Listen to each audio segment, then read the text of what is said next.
So let me start with thanking everyone who joined today. Um, this is the first of Protocol Symposium. It's a weekly seminar series focused on blockchain systems, protocol design, and everything that in bit is in between. The first few talks that we have scheduled so far are very uh, deep theoretical, like protocol design stuff. But the focus of this talk series is to talk about both theory and practice of designing protocols for blockchains. So you can expect all range of talks moving forward. If you are interested to give a talk, please reach out and please try to participate and share your insightful comments and questions to make this whole thing more rewarding for everyone. Our very first speaker is Theo. Theo done his PhD in MIT, focused on algorithm design and optimizations, and that's why most of his work in blockchain space also takes a lens of optimization to the problem. And he has done a few very interesting, influential work on multidimensional uh, free market design. And today we are privileged to have him here to talk about one of his recent works on why how to design multidimensional free markets and why the design they propose is essentially optimal under certain like definition. The floor is yours, Theo. Thank you. Great. Yeah, thank you so much for inviting me to speak and for the introduction. My name's Theo. I just finished up my PhD in constrained optimization at MIT, and I'm currently a research partner at Bain Capital Crypto. This work is based on kind of a series of two papers with some of the usual suspects as collaborators who I'm lucky to work with, including Guillermo, Alex, Tarun, and Siamak. And here we're going to talk about multidimensional blockchain fee markets, really kind of from the perspective of congestion control. So you should think of this like your mental model should be are things like base fees rather than say fees for MEV or something like that. So this is kind of the fee that is paid by everyone that uses the protocol to the protocol to ideally kind of let's say allocate resources in an acceptable way. And the other thing is this perspective, instead of looking at how to design the fee mechanism itself, instead we're going to take a little bit of a different perspective and first ask what we want out of the protocol and kind of how we should think about resources, what we want the capacities of those resources to be, kind of what we want the steady state and the burst states of the protocol. And then out of this design spec, we'll essentially turn a crank and get a fee mechanism. So it's a little bit of the reverse. Instead of starting with the fee mechanism, we're going to start with what we want and then get a fee mechanism out of that. And I hope to convince you, first off, that fee markets with fixed relative prices of resources, so these can be anything from opcodes or at a higher level, like things like storage, compute, bandwidth, are relatively inefficient. And so, as I said, this work is going to be a framework to optimally set multidimensional fees for congestion control. Again, we're not really talking about people bidding for certain MEV slots. Instead, we're talking about, the ability to get a transaction included on chain in a particular block. And just to, first outline this with a really simple example, let's consider a mempool that has a bunch of transactions. And for the sake of argument, one transaction is only going to require compute and the other is like only going to require bandwidth. And say the compute transactions and the bandwidth transactions are kind of the same cost. So it's 1 unit of compute versus 1 unit of bandwidth. But the utility from the compute transactions is quite a bit higher. Let's say it's 4. And the utility for the bandwidth transactions is a bit lower. Let's say it's 2. And so let's consider a 1D gas market. So every unit has a price of 3. Well, what would you end up doing? Say you have 4 compute slots in the block and 4 bandwidth slots. You would fill all of the compute up because the utility is 4. So even after paying the gas fee, this is still a net good thing or positive thing to do. but you wouldn't use bandwidth at all. And this is the type of situation that sometimes we can see with things like NFT mints, where there's a high amount of congestion on one particular resource. So that's on kind of the EVM land. In, say, Solana land, there might be a particular account that has a huge amount of congestion. And because that pushes everything else, inclusion fees much higher, other stuff won't actually end up being used at all, despite the fact that it's easy to fill up that as well if we wanted to optimally use the block. So if we had a 2D gas market where, say, CPU is priced at 3, but bandwidth is 1, then what do? We fill the block with CPU transactions, and we also fill the block with bandwidth transactions. So now our throughput has effectively doubled. Of course, this is kind of a simple, silly example, but we see this type of thing play out in practice all the time. And this leads us to the natural conclusion that orthogonal resources, so perhaps accounts that are entirely separate from each other, or resources that have minimal interaction with each other, should be priced separately. And so let's talk about like a little bit more formally of what I mean when I talk about transaction resources so that we can get a little bit into the math. And when I say a resource, I really mean kind of anything that can be metered. So anything that I can say how much of this you're using. So for example, this could be like blobs. It could be big categories of things like how much compute, memory, or storage you're using. But it could also be very granular categories like opcodes. Perhaps you even want to do sequences of opcodes. As an example, if you call a memory slot multiple times, once that slot is hot, it's cheaper. So perhaps you want to actually differentiate between the hot slot and the cold slot. You could do that as well. You could also, if you're trying to do some type of parallelization, have compute on a specific core be a particular resource, and so on. So you can imagine this is a very general construction, and this is where a lot of engineering design choices have to be made as to what the resources are. For the remainder of this talk, I'm going to talk about resources in the abstract, just as this thing that can be metered, but this is like a lot of complexity in terms of putting this into a real world system that I'm sweeping under the rug. And I can point to a few examples of where this type of thing is implemented, if anybody wants to dig through those code bases. So to formalize this, we're going to say a transaction J consumes a vector of resources. That vector of resources is going to be AJ, and there's going to be M different resources that we can choose from. So essentially, the ith entry of this vector is going to denote the amount of resource I that is consumed by transaction J. Then we have a vector, x, which is just a 0, 1 vector, which says which of n possible transactions are we going to put in the next block. So if an entry is 1, that means that transaction xj is included, and otherwise it's 0, which means that we don't include transaction j. So then we can write out the quantity of resources by simply multiplying xj, which remember is a 0 or 1, by the vector of resources. So this is going to be 0 if we don't include it. If we do include this, this transaction, we're going to add this vector, sum these all up, and we get this quantity of resources consumed by the block y, which can be written in matrix vector notation as just ax, where each column of A is going to denote a specific transaction.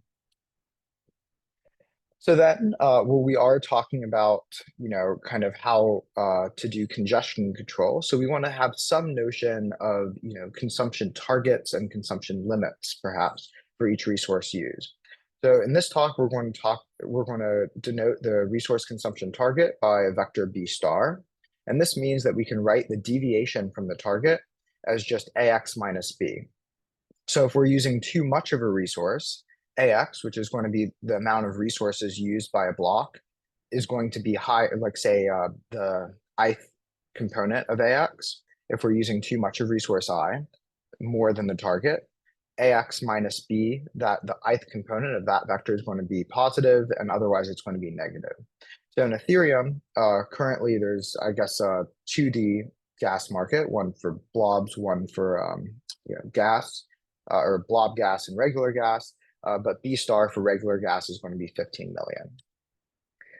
More importantly, perhaps, we also typically have some notion of a resource consumption limit. So some maximum throughput that we want to have of a particular blockchain system or rollup. And transactions included must satisfy that the quantity of resources used is less than this limit, which we can write as AX is less than or equal to B. Finally, because we are talking about pricing mechanisms, we want to charge for usage of each resource. We're going to denote the prices by a vector P, and the J, essentially this means that the ith component of P is going to be the fee for per unit of resource I. So that means that for a particular transaction, we charge P transpose AJ, which is just the sum of the price of each resource times how much that resource is used by a particular transaction. And again, this is kind of between the chain and the people submitting transactions. So you can think of this as what's burned. Yeah, there's a question. Yeah, just quickly checking if understanding things correctly. So A here is a matrix representing transactions in the mempool, right? Right. Got it. So it's not the space of all transactions, the transactions available in the mempool. No, it's just we're taking all the transactions in the mempool and we're concatenating them together. So each column of A represents a specific transaction, and this is mostly for notational convenience. Got it. Thank you. Mhm. And then so AJ for a particular column is going to be the resources used by some transaction that's in the mempool. And of course, it doesn't necessarily, this could be a private mempool, a public mempool. The mempool I use as a term just to indicate all transactions that are, say, a particular block builder can view. And then, so starting to get to the meat of things, like, well, what do we want to do to determine prices? There's a few properties that are quite obvious. First, if we're using the exact amount of resource I, that's our target. So remember, B star is the target. Then we probably don't want to update. This means that like our price is pretty good. If we're using more of a resource than we want, so more of the resource than the target, that likely means that we would have to increase the price. There's a question of how much to increase the price, but we want to increase the price because this means we're undercharging for that resource. And vice versa. If we're using too little of a particular resource, so the ith component, the ith resource is under our target, bi star, then we probably want to decrease the price because we're overcharging for this resource. And so let's consider a proposal. So this is a popular proposal for multidimensional fees. This is essentially a multidimensional version of 4844. And this essentially just takes the current price and multiplies it by the element-wise exponent of some constant times that residual that I mentioned earlier. And you can go through these properties and check pretty easily that essentially it has all these properties, but there are many other proposals that also would have all these properties. So that begs the question, is this a good update rule? Does this do what we want? And as I said at the beginning, we're going to take kind of this inverse approach, or instead of looking at an update rule and trying to reason about it, we're going to try to specify what we want as an optimization problem. And then we're going to come up with a pricing rule or a price update rule that implicitly solves said optimization problem. And the specific choice of that optimization problem, in particular, the objective function of that optimization problem, which says what we want, is going to then return the crank and give us a specific update rule. So instead of trying to analyze the fee mechanism directly and say, does this give us what we want? We're going to specify what we want and then come up with the fee mechanism. So let's talk about that optimization problem. And we'll start out in this setting, which is unrealistic, but we'll see that this doesn't matter. But for the sake of kind of exposition, we're going to consider a network designer that's totally omniscient and determines the transactions in each block. So this network designer knows all the utilities of everybody submitting transactions and essentially gets to pick the blocks themselves. I said that we need some way to specify what we want, and we're going to do that by a loss function. So this loss function is going to tell us essentially our unhappiness with resource utilization. And the network designer determines this loss function for the particular resource allocation. So for the resources that a particular block uses. And we could come up with kind of very, silly examples. So this one says, this loss function says that if my resource usage in the block is exactly equal to my target, I'm not unhappy at all. My loss is 0. But if I have any deviation, I'm infinitely unhappy. So any deviation lower or higher. This is potentially kind of silly, but you could imagine, having some smooth, gain and loss as you move away. So it's perhaps like a quadratic penalty. We could also say we actually don't care about underutilizing things. We only care about overutilizing things. So if we're underutilizing, or if we're under our target, then we have no loss at all. And otherwise, we're infinitely unhappy. The next ingredient that we want to introduce is a constraint set. So we're going to say this is a set S, which is going to encode the set of allowable transactions. So this will encode some things like network constraints. So for example, we have to be under the resource consumption limit. Earlier, we encoded this as AX is less than or equal to B. But it also could encode arbitrary and very complicated interactions among transactions. As an example, if two people are bidding for a particular arbitrage, like atomic arbitrage opportunity, only one of them can be included in the block. So these types of things will be encoded in the set S as well. And you can think of this as just some complicated set that essentially says what are the allowable transactions in a particular block, or what combinations of transactions in the mempool are allowable. We're going to do a little bit of a sleight of hand here, and we'll see that we can kind of undo this later, but instead of considering S directly, we're going to consider the convex hull of S. And what this means is that a transaction can be partially included. So if we have an xj, so remember that was originally a 0, 1 vector, but if instead it's something like 1/2, that means that that transaction will be included roughly in the next 2 blocks. So another way to think of this is it's kind of the probability that that transaction gets into the next block.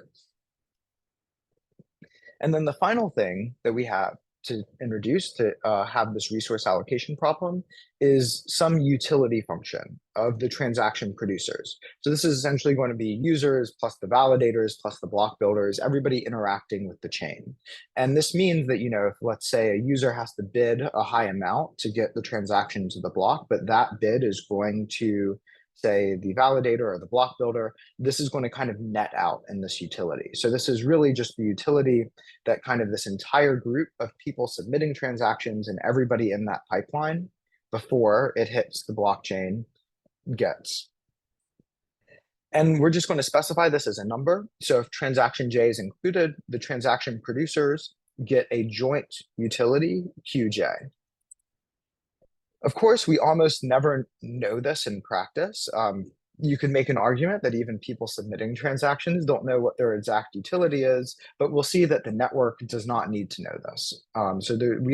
We don't need to have any knowledge of what Q actually is, but we're going to use it as a modeling technique to specify this problem. So then what's the resource allocation problem? The resource allocation problem is to maximize the utility of the included transactions minus the loss incurred by the network. One thing to note here is these two things kind of have to be specified in the same unit. So you can pick your favorite numeraire and specify these things in units of that numeraire. So whether that's, ETH, dollars, whatever. And then of course, subject to the constraints that the resource utilization is the exact resource utilization of all the included transactions. So that's y equals ax, which we talked about earlier. And that the set of included transactions x is in the set of allowable transactions. So essentially that this block is like feasible in some sense, that the consensus algorithm or the consensus protocol that everybody's running won't reject this block. Of course, as we mentioned before, F can be quite complicated. And this is kind of outsourced to the block builders currently on Ethereum. Okay. And I mentioned that we're in the setting of an omniscient network designer. And of course, there's like a lot of problems with trying to solve this problem directly in practice. First, the network designer doesn't decide which transactions are included in a block.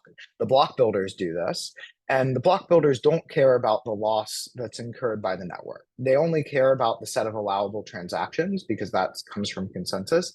But they don't care if the network is running kind of overheated for a while, as long as that's allowable. Of course, the network designer also doesn't know the utilities of the transactions. And as we said before, we can include fractional transactions, but the convex hull here does allow for fractional transactions. And so this is going to bring us to start turning the crank through duality theory. And duality theory is this very deep result in convex optimization that allows us to construct another problem. And that other problem is going to be something we can actually solve. And it turns out that this second problem is going to be exactly equivalent to the original. And the core of this theory is taking the constraints and relaxing them to penalties. So one thing to note in this problem is that the network designer cares about the utilization, but the network designer doesn't really care about the transactions in each block, except insofar as they affect the utilization. On the other hand, block builders really only care about what transactions they can put in. They don't care about the overall resource utilization of the block, except insofar as it gives them constraints on what they can include. So what we're going to do is we're going to take this constraint y equals ax, and we're going to essentially relax it to a penalty to decouple the utilization of the network. So that's the loss function, which is a function of y, and that of transaction producers, which is that utility term, which is a function of x. And duality theory tells us that if we correctly set this penalty, the dual problem, or solving the dual problem, is essentially equivalent to solving the original problem, and the utilizations are going to be equal. So if we solve the dual problem, essentially the utilization that would imply is going to be the same as solving this original problem, which is sometimes called the primal problem. So the dual is actually going to be to exactly find the prices. So this is a penalty. So this gives us some notion of prices that minimize a dual function, which we're going to denote as g of p. From before, these prices are going to be, these prices p are going to be the prices for violating that constraint y is equal to ax. As you can see now earlier why I used p in originally introducing kind of fee mechanisms is fee mechanisms are exactly going to be methods of solving this dual problem. So we're going to relax that constraint to a penalty and essentially force people to pay per unit violation. This problem ends up being separable. So G of P has this form, which looks a little bit complicated, but let's walk through it. There's two terms here. The first is what's called the Fenchel conjugate of the loss function P.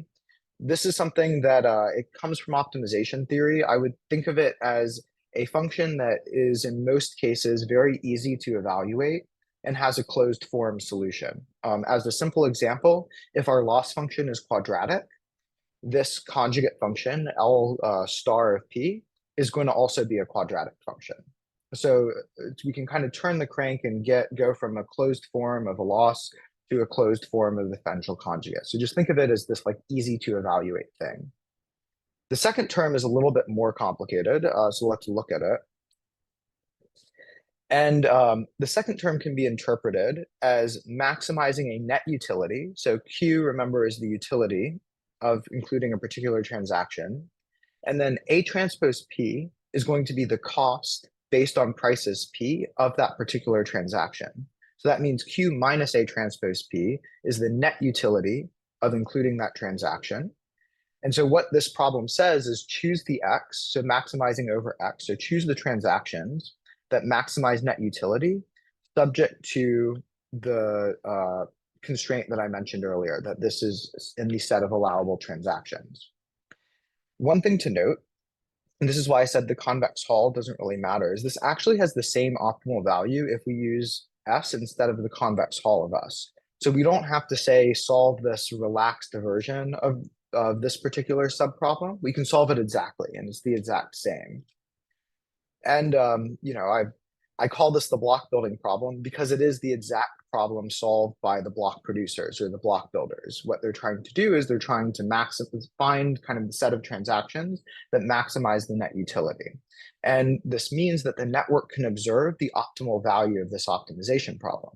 So the block producers make a block that has some list of transactions, and the network can assume that essentially they are at least approximately solving this maximum utility problem based on the prices set by the network, they're including the highest net utility transactions. So before we talk about the pricing mechanism, let's examine this problem a little bit from kind of the theoretical point of view. So let's assume that we have the optimal prices. So we'll have P star, which is the optimal prices, and that's a minimizer of this dual function. And then we're going to assume that the block builder has come up with kind of an optimal block, which we'll call X star. The optimality conditions are essentially that the gradient of the dual function is 0. The gradient, it turns out, is just y star minus ax star. So what is y star minus ax star? Well, remember, that's the residual. That's essentially the resource violation. And that says that that's 0. So this says that at optimality, we essentially get no violation of that constraint. And y star here is going to satisfy this equation, which says that essentially the gradient of our loss function evaluated at y star is exactly the prices. So what does that mean? That means that the prices that minimize G to minimize the dual problem charge transaction producers exactly the marginal costs faced by the network. The marginal costs faced by the network are encoded in the loss function. So essentially, as the loss changes based on wherever you are, that's kind of the marginal cost that you're incurring by moving from one resource utilization to another. And those are going to be exactly the prices at optimality. So this is more or less what we want. The loss function should encode how unhappy we are with a particular resource utilization, and we can think of that as kind of encoding these like costs. Furthermore, these prices are exactly those that incentivize the transaction producers to include transactions that maximize welfare generated minus the network loss. In other words, the things that are the prices that cause us to solve the dual problem incentivize the transaction producers to implicitly solve the primal problem. Okay, so this is kind of these are all good things. These are all more or less like what we want out of this type of fee mechanism. The question is, well, how do we actually minimize this function g of p? Because as I said, we don't know the utility. So there's no way for us to, compute what the utility of a particular block is. But what we can do is we can compute the gradient. So the gradient is just given by y star, which is something that's kind of easy to evaluate on chain, minus the transaction or the resource utilization of the last block. So we actually never have to form A and X star here. All we have to do is we have to look at the resource utilization of the last block, which is going to be the AX star term. So the network is going to determine this y star, which is computationally easy. This comes out of the central conjugate. And then the network is going to observe X star and therefore the resource utilization from the previous block. So this is the solution to that block building problem.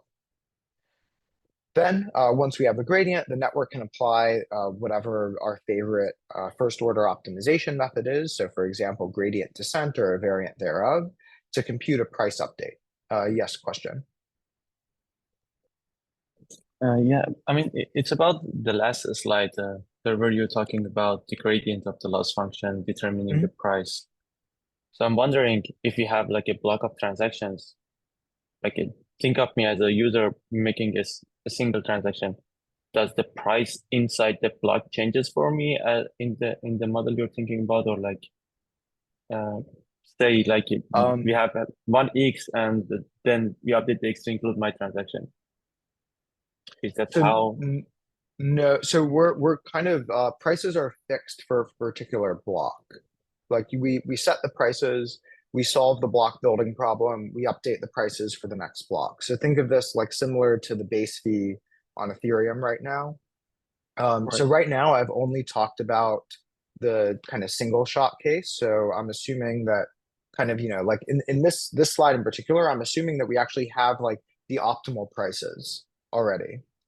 And we're only constructing one block. We'll extend this to kind of multiple blocks in a few slides.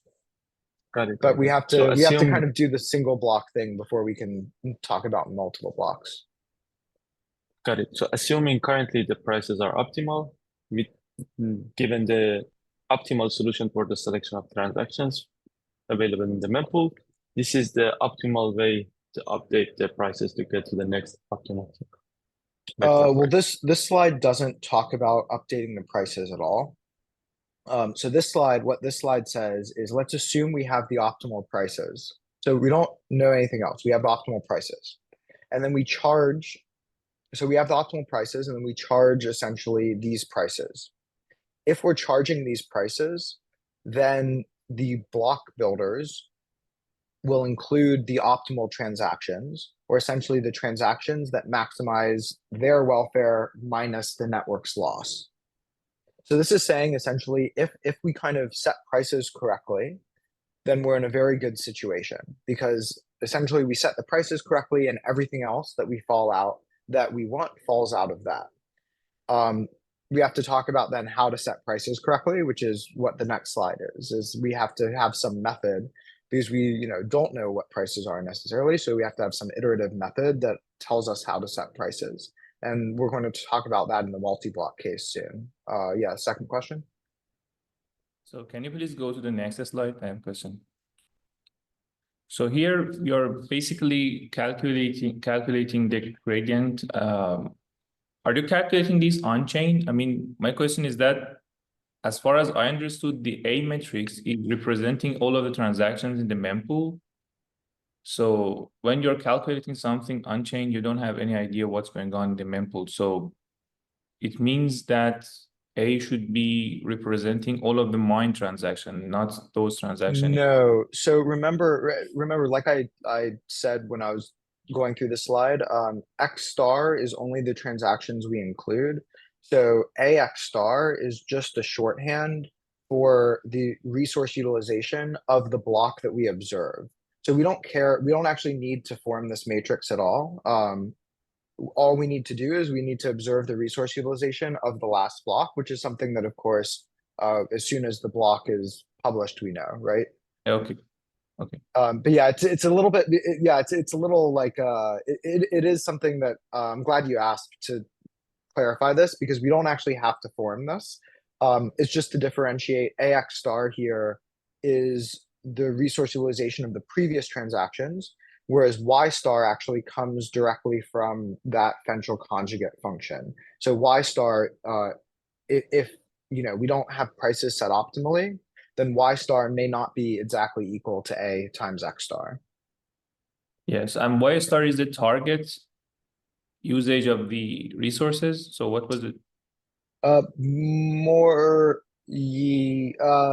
not as well. Sometimes it will be. Y star comes from this equation here. Mhm. So essentially this just falls out of if we have, so for some prices P, maybe not P star, but just for some prices P, we compute the Y star such that this equation is true. And this essentially just comes out of how the form this Fenchel conjugate function. Yeah, go It's ahead. just the gradient of this thing, and you can Is think it of that can as be being calculated on chain or off chain? Y star. it can be calculated on chain. It's easy to like it's something computationally easy is I Okay. would say have for the mental model that oftentimes it'll just be like the gradient of a quadratic function, let's say. Okay. Thank you. So just to go for a few simple examples, these are kind of silly, but as I said earlier, if we kind of have this like zero infinity where we're only happy if we're exactly equal to the target, we get an update rule that looks a lot like gradient descent, where we're just essentially taking the prices and modifying them by the residual, and you can check that kind of offline that this has all the properties we want. If instead we have this loss function where we're actually not unhappy if we're underutilizing the chain, but we're only unhappy if we're overutilizing the chain, we get the same thing, but we have this operator here, which says that we only take the positive part of this. So what this means is in the second case, we can't have negative prices, whereas in the first case, we can have negative prices. And this comes exactly from how we specified the loss function. So in the first case, we actually said we're very unhappy if we're underutilizing the chain as well. And so, of course, what would that imply is that we might want to subsidize usage of the chain. In the second case, we said we don't care if we're under our target. We only care if we're over our target. So then we would never subsidize usage, and our prices would always be non-negative. At least we would have a zero price for using some resource.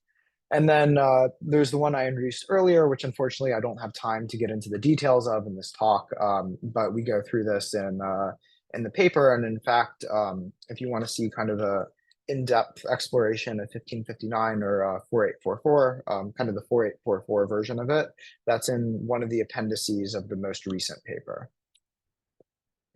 Okay, so let's talk about the multi-block case and like kind of why gradient descent makes sense to use iteratively as you know, in multiple blocks of transactions. And for this, let's kind of think about a game with two players. So there's the block producers on one side and the network itself on the other. And so what's going to happen in each round? Well, the network is going to publish prices that it chose, say, with gradient descent. So it's going to publish prices for the next block. Then users are going to submit transactions with some utilities and some, you know, resource consumption. This could be adversarial. We don't know how the users are going to submit transactions. They could be trying to denial of service attack the chain, or they could just be trying to, you know, like buy their favorite meme coin. Who knows? Then the network is going to receive that payoff. So from the dual, and notice here that everything is indexed by the block, which I'm going to denote by the index K. And so the network is going to receive a payoff, which is going to be the dual function, and then is going to update the prices accordingly. So we have to have some metric for how well the network is doing in this. And we're going to use this metric called regret, which is from the online learning literature and the online optimization literature. As you can see, there's two terms here. The first term is essentially the sum of all these network payoffs, and well, the average sum of all the network payoffs of every single block from some time one all the way up to some time horizon, which I'm going to denote by capital T. The second term says that instead of choosing these prices with gradient descent, what I'm going to do is I'm going to choose the best fixed prices, assuming I know all the transactions that are going to be submitted for the rest of this time period. So think of this time period as like some epoch, and I'm going to say, I actually know every single transaction that's going to be submitted. I'm omniscient, I have a crystal ball, but I have to choose fixed prices. So I'm going to choose the best fixed prices for this.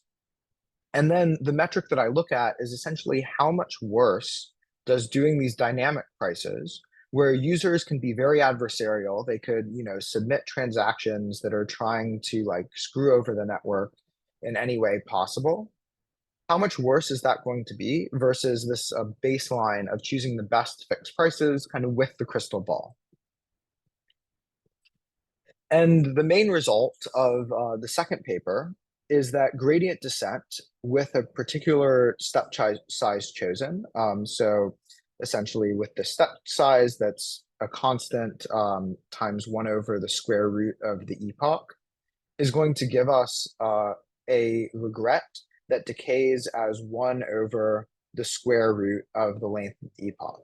And so what does this mean? Well, as this like epoch gets very long, the difference between kind of the average how well you do in the case where you're using this dynamic update mechanism and the case where you have the crystal ball is going to go to 0. And so this is oftentimes referred to as O of 1 over square root of t is regret because we ignore the constants. And as I said, this goes to 0 as t gets large. So one really important thing here is that this result does not assume any model on how people submit transactions. They could be as adversarial as possible. There's no assumption that there's some distribution people are, you know, pulling from there could be particular agents that are messing with the protocol. And in the blockchain setting, I think these types of results are very powerful because they are worst case results. They are results that assume an adversarial environment. And all of us that work in the space know that these environments can be quite adversarial at times. And this is when I say, you know, multidimensional fees or fees set in this way are essentially optimal. It's because we have this regret that goes to 0 as t gets large. And this is a result from online convex optimization, which I think there's a lot more to do in applying results from online convex optimization to dynamic mechanisms that are kind of enshrined in a protocol. So things like fee mechanisms, as we saw here, because they have these adversarial guarantees. In addition, one thing that's kind of an interesting side note is this doesn't actually assume that we ever converge to the optimal fixed prices P star. We actually never need to get to the optimal prices. As long as we run this algorithm, we still get this, you know, O of 1 over square root of T regret. And one other thing to note here is that essentially these constants M and B roughly come from the size of the block that we allow. So in some sense, this would, one way to interpret this, I would be very cautious of interpreting it this way, but this one interpretation is that, you know, if we have smaller blocks, this is going to be a smaller constant over here. So smaller blocks, longer time periods kind of are going to give us, or like smaller, faster blocks might give us lower regret. That being said, this is a theoretical property. So this more, I would say, is giving intuition as to why gradient descent or some type of gradient descent type algorithm is a good thing to do, rather than, I would say, interpreting it super literally as to telling you exactly, you know, how you should set parameters. Setting parameters, unfortunately, is still a challenge that very much must be done by a lot of trial and error, and that's you know, part of the design of these systems. So just to recap, as I said, the scheme is kind of optimal in the sense that it's zero regret on average, which comes from online convex optimization. And I kind of prefer these types of results. As was mentioned earlier, I'm an optimization PhD. I kind of view things through these particular lenses, and game theoretic results can be very useful in a lot of cases, but I actually think the online convex optimization results shine here because it doesn't require that the adversary is rational. We only assume the adversary has a bounded budget. And the bounded budget can just be actually from the fact that we have a limit on the block size. So there's only so many things that you can put in a particular block. You don't need any notion of like agents playing to equilibrium. They can kind of do whatever they want. And just to conclude before questions with a really kind of simple example is we can see that if we, you know, say have a scenario where in this scenario, essentially we had two types of transactions. One type kind of had one resource utilization profile. Another type had another resource utilization profile. At block 10 over here, we insert a huge number of the second type of transactions, and that use a lot more of resource 2.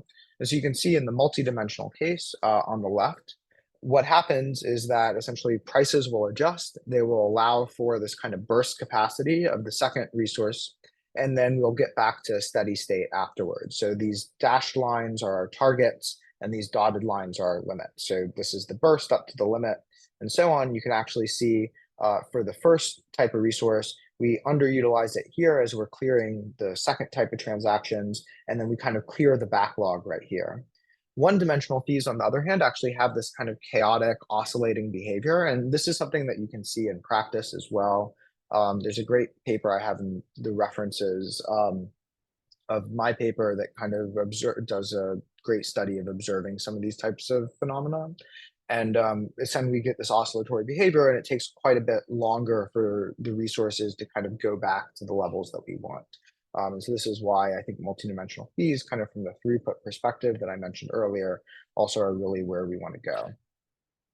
And just to wrap up, the conclusion here, I think, is really that instead of focusing on choosing and carefully crafting the update rules, instead what we should do is choose the objective function. So choose what we want out of the network, then choose the algorithm that we use. And I didn't have as much time to talk about the details of the algorithm, but there's a lot of discussion of that in the paper. And then once we have kind of the objective function and the notion of algorithm, we turn a crank and we get the price update rule via this framework. So we don't actually have to give any thought into the price update rule itself, and we have strong guarantees on how it behaves. Then we saw these price update rules. Actually, there's basically no difference between correctly fixing prices with an oracle or crystal ball that gives us knowledge of the future and using these online gradient descent type algorithms on average, so kind of in the long run. And that was the main result of this of the second paper, that these things are zero regret. And again, to emphasize, these results hold without any assumptions of demand distributions or market clearing prices. Really, the only thing that we need is some notion of like a block time and a maximum size of a block, which could be even, it doesn't have to be a block, it could be like a maximum number of transactions or resources that can be consumed per unit time. And from that type of thing, these results essentially all follow. So there's a lot of extensions to this, and just for some of like the academic stuff, I think that there's some interesting kind of, this framework does extend to the throughput in like a per contract or per account sense, which would be, for instance, as in Solana. So resources there kind of have a different notion of like resources in the EVM world. And there's some things that I think have to be kind of carefully thought through and applying this framework to that. But the extension is pretty direct. As I mentioned earlier, one really important thing is this framework doesn't tell you what the resources should actually be. And of course, a lot of this complexity ends up being outsourced to the developer in how they should construct their smart contracts. And so there's a question of what the trade-off should be between complexity and kind of the granularity at which you can run the chain. If we could price every sequence of opcodes independently from each other, that would probably be the maximum throughput, but that would not be very easy to use. Also, on the other hand, there's kind of the question of what the loss function should be. So what are the desired performance characteristics of a particular system? And how do we design a loss function that gives us that, or not that gives us that, but that encodes our exact preferences? There's some implementations of these multidimensional fees, in particular by the Avalanche and Penumbra teams. And so these, they made obviously choices into what the resources should be and so on there, which can provide some insights.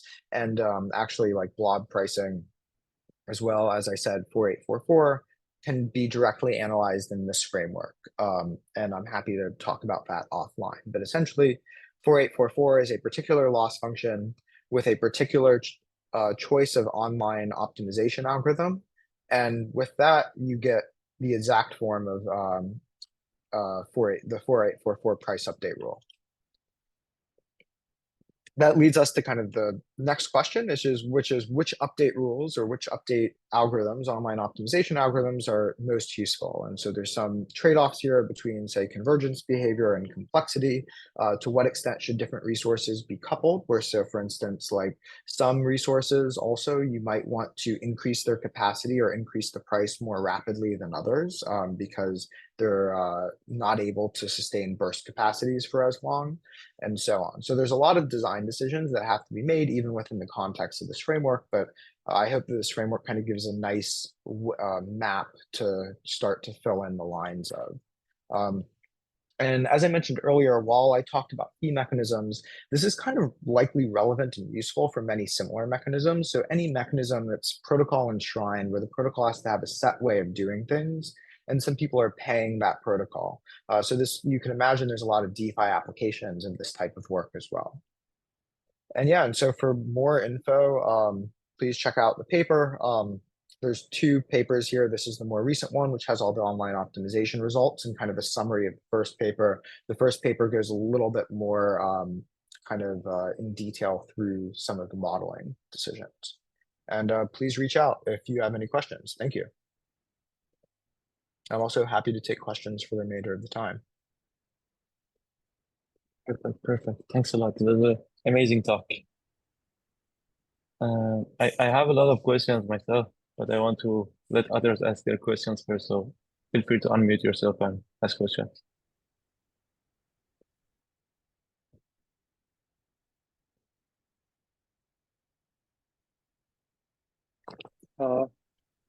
I can have a question. Sorry, this is covered. I might have missed it in your talk. I'm curious what your thought is about the contextuality of these fees or resources, because at least in the example, it was like a static, in your early example, it was like a cost of 2 or 4. But for many transactions, especially, for instance, for proving costs, it really depends on what transactions come before the transaction, the overall structure of the block. Is that considered in this model? you can consider that in this model where perhaps like a resource, depending on if like there's like if a slot is like hot, then that's a different resource than if you're trying to access a cold slot. And that kind of comes down to how you choose the resources. And again, there's kind of a what level of complexity do you want there? So right now, of course, a lot of that is entirely static.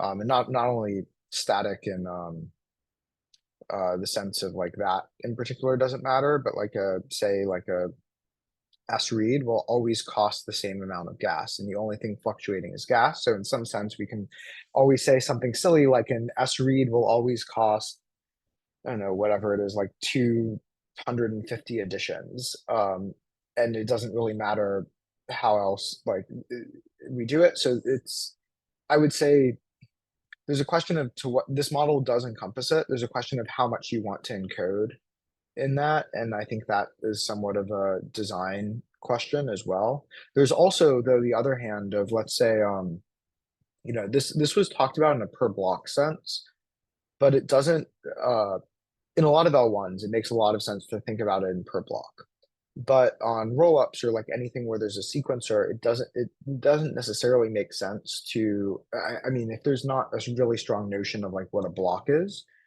we can think of this as being like much shorter, like a much shorter time window before you update the prices. And that also would allow you to take some of these context dependent things into account in a little bit of an easier way. Because in the per block sense, we would have to have different resources that correspond to different things. And you could even imagine actually you have, so the way this works in this model is like, let's say, there's two possible transactions. One, they're the same transaction, but one uses the resource of hitting a cold slot of storage, and one uses a resource of hitting a hot slot of storage. And so now there's a constraint in the set S that says you can only include one of these two transactions. But these two transactions obviously pay different things, and they're actually the same transaction. So it's a user submits one transaction, but it is duplicated to say, okay, in one scenario, we include it and it uses this one type of resource. In the other scenario, we include it and it uses kind of this other type of cheaper resource. And I'm going to essentially outsource this decision to the block builder, but I'm going to include in that constraint set that I can only include either one or the other, because it's really only one transaction that I'm submitting. So this is how you would include some of these context dependent things directly in the model that I presented.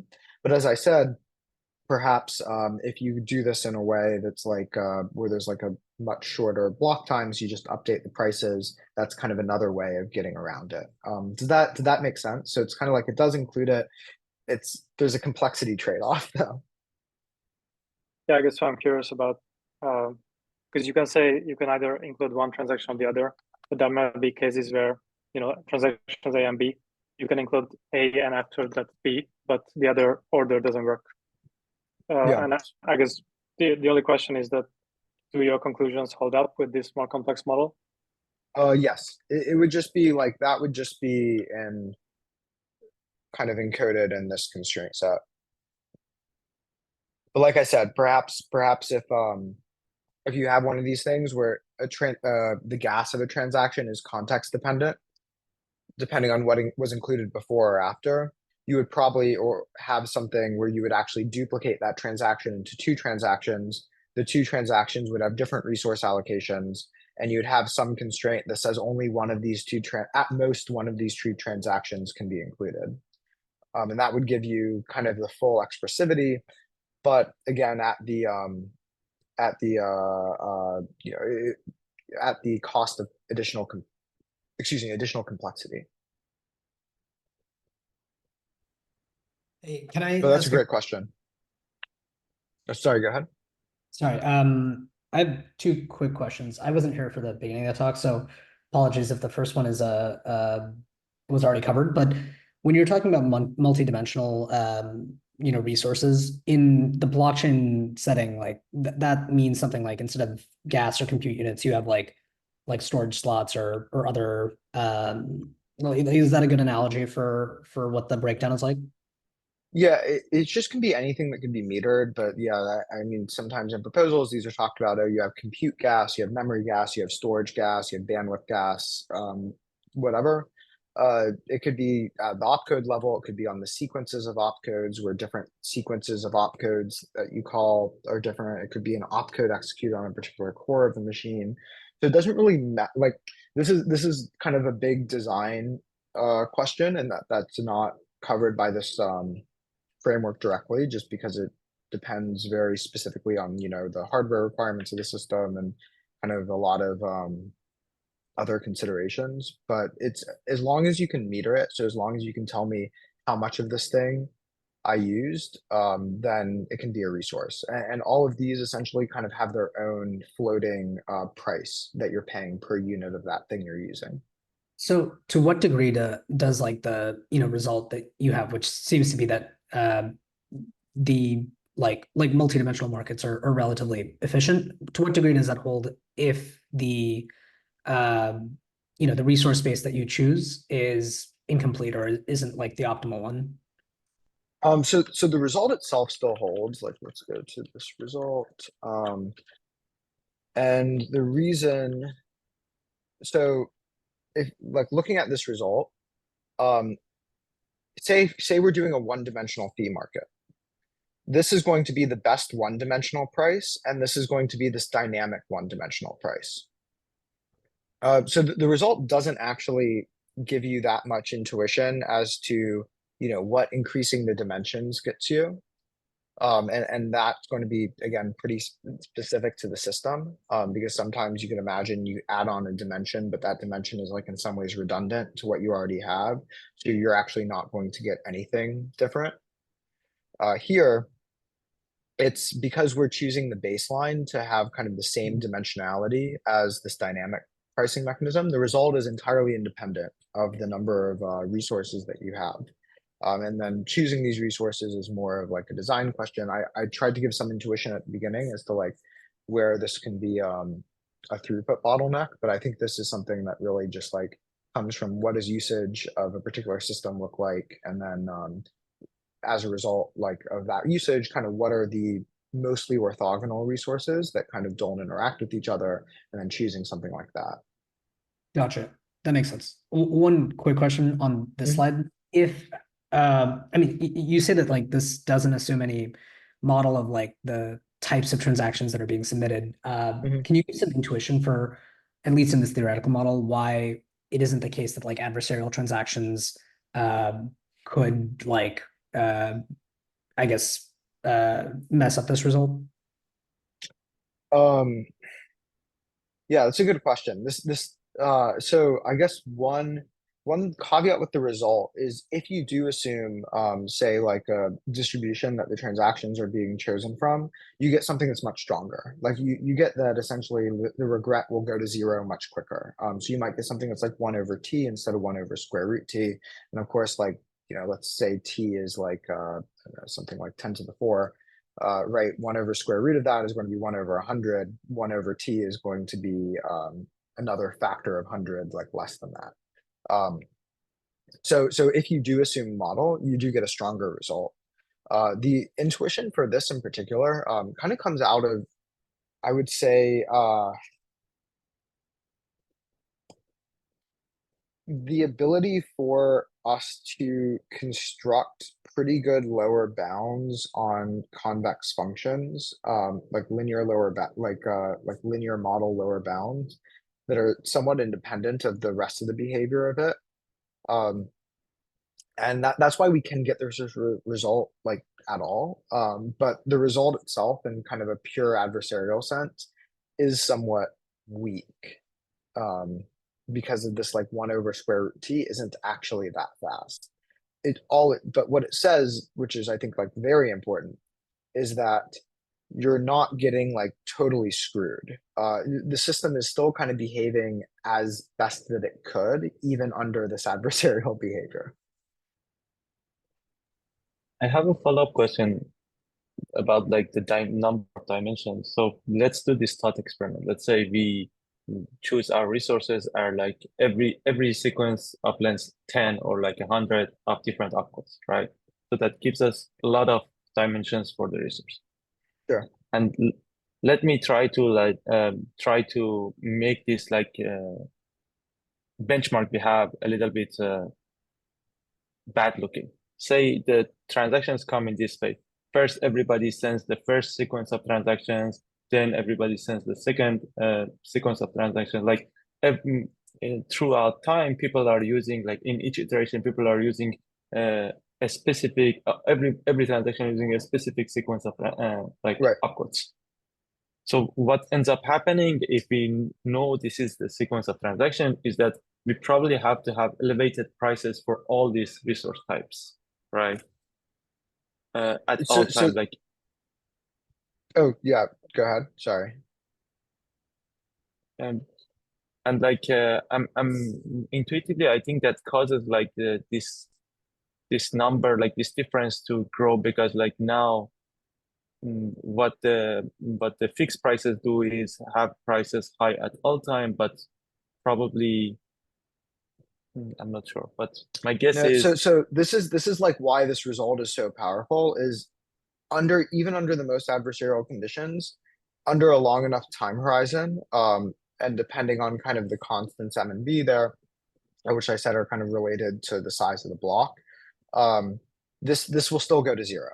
Like the difference here will go to zero. Just the best fixed prices might not actually be that good because you can construct very complicated scenarios in which the best fixed prices won't actually be that good. But this still says that, and that's kind of the power of these types of results is like, still it'll go to zero in the long run. And then also even in the scenario described, right, that's like 200 to the 10th roughly dimensions. So the number of like, that's, I mean, 10 to the 20th, which is, once you like something that's like big enough to be somewhat, infeasible. But this is to get back to the point, like the power of the online convex optimization results is like against this baseline, which we can argue of like, this is how good of a baseline this is. Unfortunately, this is about like the best that one can do in terms of a baseline to compare to. Just there's a large literature that looks at this in particular. So compared to this baseline, you're still going to, on average in the long run, not really be doing that differently. One other way of like looking at these two is from a machine learning context, and this kind of comes from the online learning. The baseline essentially says something like, you know, all the transactions and you train some model offline that says what are the best prices given like all the transactions that you see. So maybe you see everything that everybody's going to submit and you like train a model that tells you the best prices, and then this model is fixed. The second one says that you see these transactions are revealed to you kind of one at a time or one block at a time, and you have to choose this online algorithm. And then what this is saying is that kind of the method that we're using in the online sense doesn't do any better than kind of this offline sense. So it's kind of like a offline supervised learning versus like an online learning type of scenario. But yeah, great question, because it is like the result is a result compared to a benchmark. And so you can definitely construct scenarios in which like the benchmark is not going to be doing that well. Right. We are a little bit over time. Thanks everyone for staying a bit longer. Thanks Theo for the great talk again. We are going to continue this talk series for as long as possible. So please show up whenever you can. I hope we have most of you next week. Thanks a lot. Take care. Yeah. And thank you so much for inviting me, and for all the great questions. Thank you. Bye-bye. Thanks a lot.